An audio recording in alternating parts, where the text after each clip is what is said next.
बाकायदा आगाज करते हैं और शामिल करते हैं अब तक की अहम तरीन खबर शामिल करते हैं। बहावलपुर से मोहम्मद ज़ीशान की रिपोर्ट के मुताबिक Bahawalpur district police officer Asad Sarfaraz Khan की हिदायत पर मुहर्रम उल हराम के पेश नज़र अमन अमान के हवाले से बहावलपुर पुलिस का शहर भर में गुज़श्ता रोज़ फ्लैग मार्च शहरपसंद अनासिर को वाज़ेह पैगाम किसी भी गैर कानूनी सरगर्मी की सूरत में आहनी हाथों से निपटा जाएगा।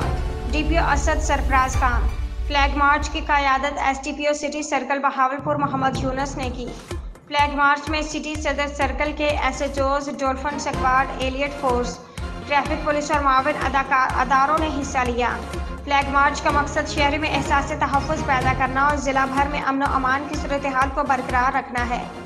अवाम के जान माल के तहफ़्फ़ुज़ के लिए तमाम दस्तयाब वसाइल को बरोए कर लाया जा रहा है। DPO असद सरफराज खान।